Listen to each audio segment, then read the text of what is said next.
धन्यवाद आदरणीय दीक्षित जी। आज इस सभा में मंच पर उपस्थित श्री सुरेंद्र शुक्ला जी, श्री छोटेलाल मिश्रा जी, श्री छोटे पंडित जी, श्री मुरारी सवासद जी, डॉक्टर यज्ञ मित्र जी, सुगर सिंह कटकेरिया जी, पूर्व चेयरमैन श्रीमती उपमा दीक्षित जी, श्री कृष्ण मिश्रा जी, रघुनंदन चौहान जी, नीरू वर्मा जी और आज इस सभा में आए हुए सभी सम्मानित बुजुर्गों, मेरे प्यारे नौजवान साथियों, माताएं एवं बहनों, आज आप सबके बीच में इस मैनपुरी के उपचुनाव में आप सबसे भारतीय जनता पार्टी के प्रत्याशी श्री रघुराज साक्य जी को कमल की बटन दबाकर मतदान की अपील करने के लिए आया हूं। मित्रों, वैसे तो ये उपचुनाव है और यहाँ के सांसद उत्तर प्रदेश के पूर्व मुख्यमंत्री नेताजी श्री मुलायम सिंह यादव जी के निधन के कारण से यहाँ के ऊपर इस समय चुनाव हो रहा है और वैसे एक दृष्टि से देखें तो हम इस चुनाव का कोई महत्व नहीं है। इस चुनाव से कोई फर्क ही नहीं पड़ने वाला। तो सरकार को फर्क पड़ेगा ना हमारे नेता को फर्क पड़ेगा, लेकिन उसके बावजूद भी दूसरी दृष्टि से भी ये चुनाव बड़ा महत्वपूर्ण चुनाव है। आज मैनपुरी के इस उपचुनाव पर पूरे उत्तर प्रदेश की नजर लगी हुई है, बल्कि पूरे देश मीडिया भी इस पे नजर गड़ाए हुए है और उसका कारण भी है। उत्तर प्रदेश में जिस प्रकार की राजनीति हुआ करती थी या देश में जिस प्रकार की राजनीति हुआ करती थी, खासकर सन 2014 से पहले देश में और 17 से पहले उत्तर प्रदेश में, मैं अगर अपनी भाषा में बोलता हूं कि इस देश में जिस प्रकार की स्थितियां थी, तुम्हारे देश की हालत तो थी जैसे सब्जी मंडी होती है, जो जहां चाहे वहां गरीब बिछाए अपना सब्जी बेचने लगे, कोई व्यवस्थित कुछ था ही नहीं। और उत्तर प्रदेश की तो हालत वही थी जो हम लोग कहावत कही जाती है, हमने जिसकी लाठी उसकी भैंस। यह स्थिति उत्तर प्रदेश की थी। कुल मिलाकर इन सब परिस्थितियों को देश और प्रदेश की जनता ने बदला और सन 2014 में इस देश के भीतर मैं इस बात को कहता हूं कि केवल सत्ता का परिवर्तन नहीं हुआ था। सत्ता तो 1947 के बाद कई बार बदली है। कांग्रेस का लंबे समय तक शासन रहा, फिर जनता पार्टी की सरकार आई, फिर कांग्रेस आई, फिर जनता दल की सरकार बनी और फिर अपने जो है कई गठबंधन की सरकारें इस देश में बनी। भारतीय जनता पार्टी ने भी 28 दलों के साथ में गठबंधन करके श्री अटल बिहारी वाजपेयी देश के प्रधानमंत्री बने। गठबंधन की सरकारें आई बने, सत्ता तो कई बार बदली, लेकिन पहली बार सन 2014 में इस देश के भीतर सत्ता नहीं बल्कि व्यवस्था का परिवर्तन हुआ। मतलब 2014 से पहले हालत इस प्रकार के थे, जिसके सरकार बन जाती थी तो मानो उसको लूट का लाइसेंस ही मिल जाता था। परिवार, नाते रिश्तेदार, चेला चमचा सब लूटने में लग जाते थे, मिलकर लूट खाते थे, सरकार के संसाधनों का दुरुपयोग करते थे, गरीबों को आने वाली योजनाओं की बंदर बांट कर लेते थे। इस प्रकार की हालत इस देश के भीतर हुआ करती थी। लेकिन मुझे ध्यान में आता है कि प्रधानमंत्री जी ने जब प्रधानमंत्री बने, इस देश में उनको बहुमत 2014 में मिला, तो उन्होंने अपने पहले भाषण में कहा था कि सरकार वह है जो गरीबों के लिए सोचे, सरकार वह है जो गरीबों के लिए कुछ करे।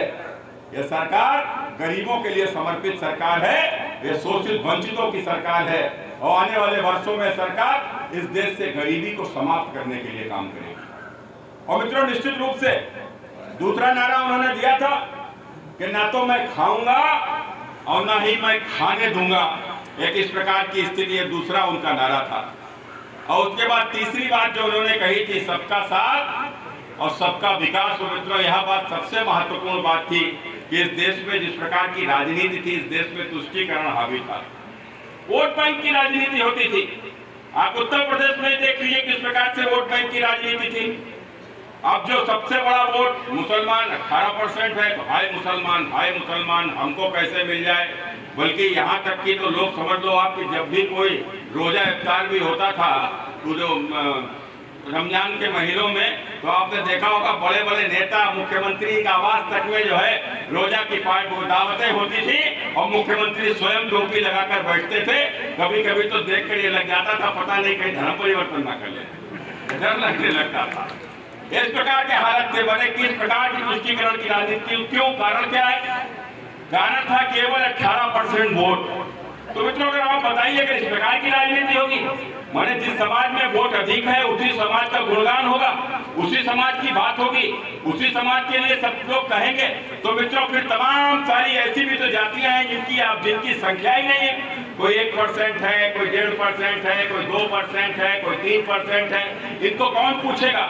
इनको क्या कोई कुएं में फेंक दिया जाएगा? और फिर आप सब ने देखा कि तुष्टीकरण की राजनीति के कारण से, और मित्रों ये 1%, 2%, 3%, 4%, 5%, 6%, ये मित्रों सारे मिलकर इकट्ठे हो गए और ये 80% हो गए। तो आपने देखो देश में किस प्रकार का परिवर्तन हो गया। तो परिवर्तन किस प्रकार का हुआ कि जो पहले टोपी लगाते थे, वो टोपी वाला भी बगल में न खड़ा हो जाए उसको हटा देते। जो पहले जा जाकर मजारों पर चद्दर चढ़ाते थे, अब आपने देखा होगा कि कोई 17 के बाद से चद्दर चढ़ाने नहीं गया, और बल्कि आप देखा होगा जा जाकर मंदिरों में जाते हैं और कोट के ऊपर पड़ा हुआ जनेऊ दिखाते हैं। आज इस प्रकार का परिवर्तन देश के भीतर आया, तो कारण क्या है मित्रों? इसलिए मैं कहता हूं, इस देश के प्रधानमंत्री नरेंद्र मोदी को देश का प्रधानमंत्री आखिर किसने बनाया? देश का प्रधानमंत्री क्या केवल कोई एक समाज ने बना दिया क्या? देश का प्रधानमंत्री अगर नरेंद्र भाई बने हैं, तो वो तो चाहे गांववासी हो, चाहे शहरवासी हो, चाहे गिरवासी हो, चाहे आदिवासी हो, चाहे वनवासी हो, चाहे वह अगड़ा हो, पिछड़ा हो, अनुसूचित जात के लोग हो, और खासकर वो तमाम छोटी छोटी जातियां जो अपनी ताकत से अपने गांव का प्रधान नहीं बना सकती, उन सब ने मिलकर देश का प्रधानमंत्री नरेंद्र मोदी को बना दिया। मित्रों, यह हमारी एकजुटता की ताकत है। हम एक हो गए, हमने दिल्ली में सरकार बनाई, हम एक हो गए, हमने उत्तर प्रदेश में अपनी सरकार बनाई, और इन दोनों सरकारों के कारण से किस प्रकार का परिवर्तन आया है आपने देखा होगा। मित्रों, इस देश में जिस प्रकार से प्रधानमंत्री जी 2 बार सदैव कहते थे कि हम भ्रष्टाचार और आतंकवाद के खिलाफ 0 टॉलरेंस की नीति अपनाएंगे। तो मित्रों, आपने देखा होगा कि इस देश में आतंकवाद की स्थिति किस प्रकार की थी। 2014 से पहले आए दिन विस्फोट हुआ करते थे। कभी बस में विस्फोट हो गया, कभी ट्रेन में विस्फोट हो गया, कभी मंदिर में विस्फोट हो गया, कभी बाजारों में विस्फोट हुआ, कभी बेंगलुरु में हुआ, कभी दिल्ली में हुआ, कभी मुंबई में हुआ, कभी चेन्नई में हुआ। आए दिन मित्रों यह विस्फोट हुआ करते थे। और यहाँ तक कि आपने देखा होगा हमारे उत्तर प्रदेश के जिस प्रकार से बनारस के मंदिर में विस्फोट हुआ, संकट मोचन मंदिर के ऊपर हमला हुआ, और साथ ही सीआरपीएफ कैंप रामपुर में भी जिस प्रकार से आतंकवादी हमला उत्तर प्रदेश के भीतर हुआ, तो आपने देखा होगा किस प्रकार के हालत इस देश के भीतर थे। लेकिन मित्रों, सन 2014 आने के बाद में इस देश में एक मजबूत सरकार आई, तो मित्रों आतंकवाद अपने आप किस प्रकार से समाप्त हो गया। आपने देखा कि आतंकवादी हमले नहीं दिखाई सुनाई पड़ते हैं। आज कभी नहीं सुनते किसी कोई बस में बम फटा, आज सुनते ही नहीं, कभी कहीं ट्रेन में बम फटा, कभी मंदिर के ऊपर हमला हुआ, कभी नहीं होता है। कारण क्या है? कारण सिर्फ एक है कि मित्रों, पहले की सरकारें आतंकवाद को भी तुष्टीकरण की नीति से देखती थी, बल्कि उसको भी वोट बैंक के चश्मे के साथ में देखती थी। यही कारण था कि आतंकवादी तो पाकिस्तान से आता था, लेकिन हिंदुस्तान में उसको पकड़ लिया जाता था तो जेल में बंद करके उसको बिरयानी खिलाई जाती थी। लेकिन अब माहौल बदल गया। अब जब सरकार नरेंद्र मोदी की आ गई, तो आज आतंकवादी पाकिस्तान से आता है, हिंदुस्तान में आ जाता है, पकड़ा भी जाता है, लेकिन बिरयानी नहीं खिलाई जाती, बल्कि सीधे गोली पिला के भेज दिया जाता है, और मित्रों सीधे भेज दिया जाता है। जब परिवर्तन देश के भीतर आया है, और आज आतंकवाद देश से समाप्त हुआ है। आतंकवाद हो, नक्सलवाद हो, मित्रों आज इससे मुक्ति पाने का काम नरेंद्र मोदी की सरकार ने किया है। और दूसरा मित्रों दूसरा काम हुआ भ्रष्टाचार का किस प्रकार का आलम था। मुझे आज भी ध्यान में आता है कि मैं सन 2009 में जब लोकसभा का पहला चुनाव लड़ रहा था तो मैं उस समय के ऊपर अपने यहाँ गाँव में वोट मांगने के लिए गया था। उस गांव में एक अनुसूचित जात की गरीब महिला मेरे पास में आई, मेरा हाथ पकड़ के बोली कि भैया मेरा मकान लगा, मेरा मकान देख लो चले। हमने अम्मा तुम्हारा मकान का देख ले चले। वो नहीं लगा, चलो मेरे संग। मेरा हाथ पकड़ के अपने गली में अपने मकान तक लेकर गई और मैं जब उसके मकान को पहुंचा तो मैंने उसका मकान देखा। हमने अम्मा तुम्हारा मकान तो टूटा हुआ है। तो बोले हाँ लला, यही तो हम कही रही हैं कि लला हमारे कॉलोनी आई हमारे नाम से 18,000 रुपया की और हम मांगन कॉलोनी जब तहसील में गई तो हमसे 6,000 रुपया की लला मांग रहा है। अब लला हमारे जगह 6,000 रुपया ही होते तो हम एक ट्राली ईंटा लाइक अपना मकान न बना ही लेती। हम क्यों 18,000 की भीख मांगन जाती। मित्रों वो उसका दर्द मुझे आज भी याद है।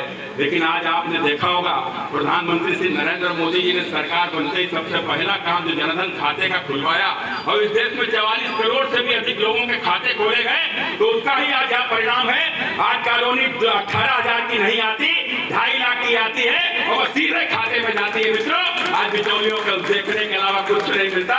वो बात अलग है, बाद में आप खाता से निकाल के किसी को दे दो। आज इस प्रकार के परिवर्तन आया। आज गरीब वृद्धा का पेंशन आती थी, 6,000 रुपए की पेंशन आती थी। जब तक 2,000-3,000 उससे नगद नहीं ले लिए जाते थे तब तक चेक नहीं बनाई जाती थी। चाहे वृद्धावस्था पेंशन हो, दिव्यांग पेंशन हो, चाहे वो किसी प्रकार की कोई सरकारी योजना हो। लेकिन मित्रों अब वह परिवर्तन किया है, अब पैसा सीधे खाते में आता है। मित्रों आज जैसे किसान सम्मान निधि आज सबके खातों में आ रही है। आप कल्पना कर सकते हो यह भारतीय जनता पार्टी की सरकार न होती तो यह 6,000 रुपए किसी के खाते में सीधा पहुंच सकता था क्या? और मित्रों कभी नहीं होता और केवल उसमें भी अपना पराया होता और बंदर बाट होती। लेकिन आपने देखा होगा कि मित्रों हम लोगों ने कभी वोट बैंक की राजनीति नहीं की। कभी वोट बैंक की राजनीति के जरूरतमंद जो है, जो पात्र है उसको मिले। वो वोट किसी को भी करता हो, भाजपा को करता हो न करता हो, मित्रों हमने कभी उसके साथ भेदभाव नहीं किया। हमने इस प्रकार की सरकार चलाई है।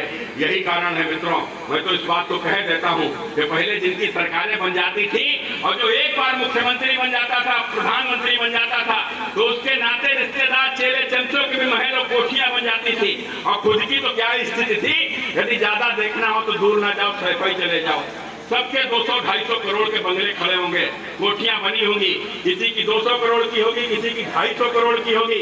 लेकिन मित्रों आपने देखा होगा प्रधानमंत्री नरेंद्र मोदी जी गुजरात के 3 बार मुख्यमंत्री रहे। गुजरात जैसे प्रदेश के भारत के दूसरी बार यशस्वी प्रधानमंत्री हैं। लेकिन आज भी माँ 10x10 के कमरे में रहती है। मित्रों उन्होंने कभी अपने लिए कोई महल नहीं बनाया, कोई कोठी नहीं बनाई।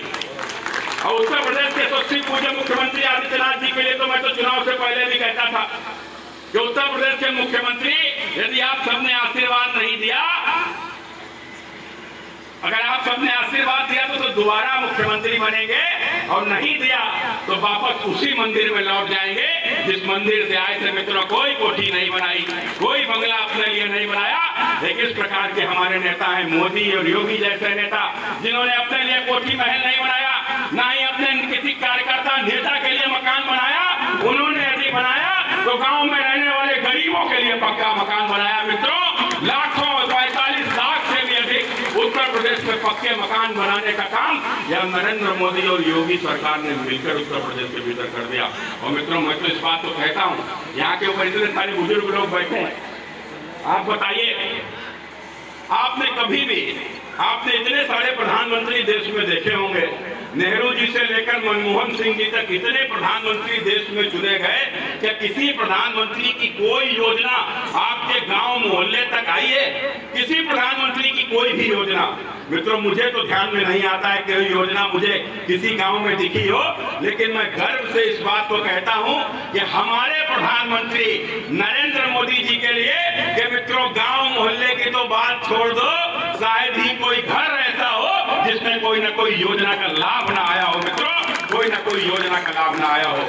किसी का मकान बन गया होगा, किसी के दरवाजे पर शौचालय आ गया होगा, किसी का उज्ज्वला योजना का कनेक्शन मिल गया होगा, तो किसी के घर में मुफ्त बिजली का कनेक्शन हो गया होगा, किसी को आयुष्मान कार्ड बन गया होगा। तो नहीं होगा तो कम से कम 6,000 रुपया तो सबके घर में आ रहा होगा। मित्रों इस प्रकार की स्थिति है कि यह सब पहले नहीं हो सकता था क्या? पहले क्या गरीबों के पक्के मकान नहीं बनाए जा सकते थे? पहले क्या गरीबों के घर में शौचालय नहीं बन सकता था? पहले क्या उनको उज्ज्वला योजना का कनेक्शन नहीं दिलाया जा सकता था? मित्रों, पहले भी हो सकता था, लेकिन नहीं हुआ। कारण क्या था?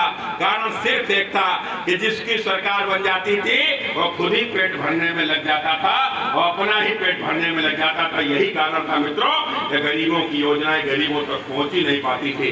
लेकिन मित्रों, हम लोगों ने इस प्रकार की सरकार चलाई है और उत्तर प्रदेश में जो सांप्रदायिक माहौल होता था, जिस प्रकार से अपराधी, माफिया, गुंडे उत्तर प्रदेश में जिस प्रकार से उत्तर प्रदेश के वातावरण को दूषित किया करते थे, सत्ता को संचालित किया करते थे, और खासकर ये बड़े बड़े दुर्दांत अपराधी माफिया जिनको उत्तर प्रदेश में सत्ता का सीधा संरक्षण हासिल था, वह चाहे मुख्तार अंसारी रहा हो, चाहे वह अतीक अहमद रहा हो, चाहे मुकीम काला हो, चाहे सुंदर भाटी जैसे वो बड़े बड़े अपराधी जो मित्रों सत्ता उत्तर प्रदेश में जेलों में रहकर भी वो उत्तर प्रदेश की सत्ता को संचालित किया करते थे।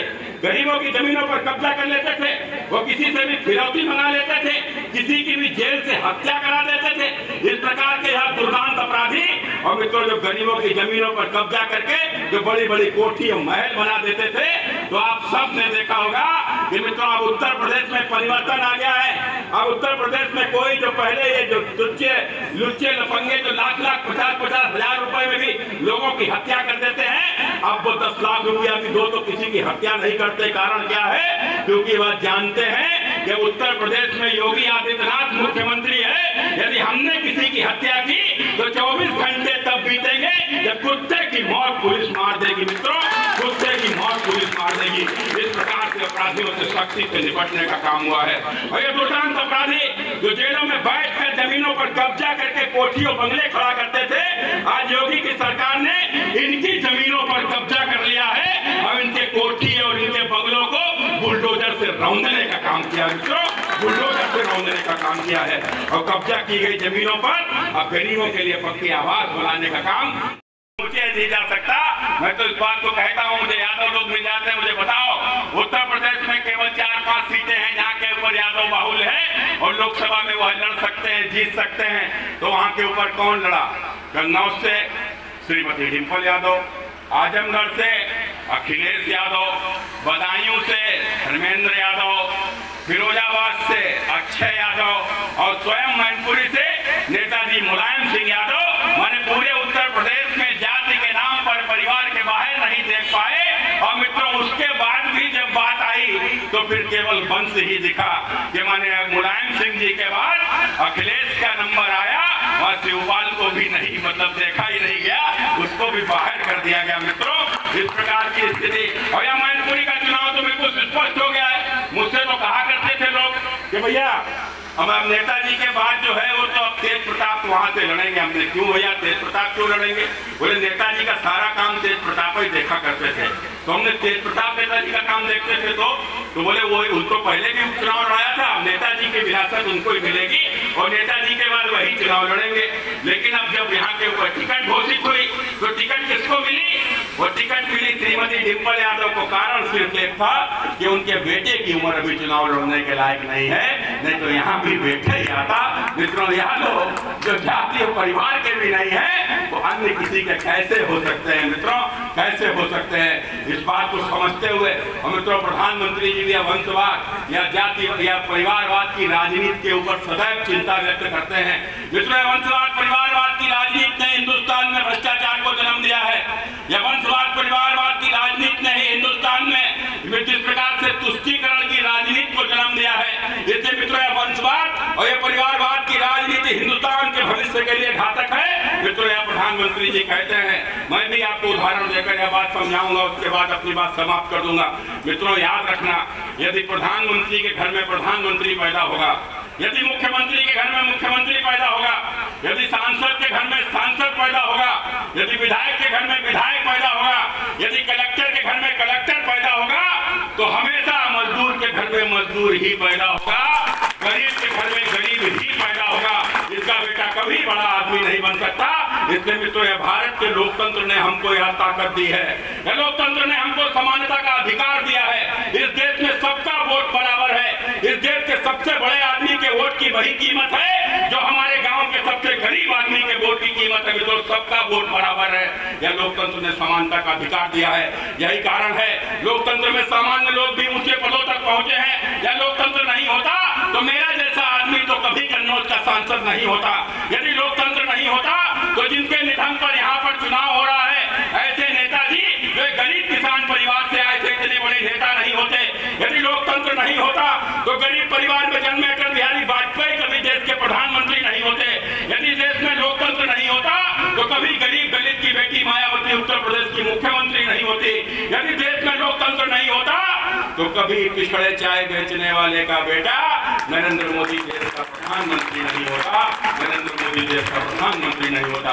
इसलिए मित्रों, यह वंशवाद या परिवारवाद की राजनीति को उखाड़ कर फेंक दीजिए। यह मैनपुरी की जनता से मैं निवेदन करने के लिए आया हूँ। यह जिन्होंने राजनीति में आतंकवाद को प्रवेश दिया, जिन्होंने राजनीति में परिवारवाद को प्रवेश दिया, जिन्होंने राजनीति में अपराधी माफियाओं को संरक्षण दिया, ऐसी समाजवादी पार्टी को अब समाप्त कर दीजिए। यहीं से इसको समाप्त कर दीजिए। मित्रों, यह मौका आपके हाथों में है। मैनपुरी का चुनाव हारने के बाद यह समाज विरोधी लोग सदैव सदैव के लिए समाप्त हो जाएंगे। मित्रों, सदैव सदैव के लिए समाप्त हो जाएंगे। यही निवेदन आप सबसे करने आया हूँ। बहुत बहुत धन्यवाद।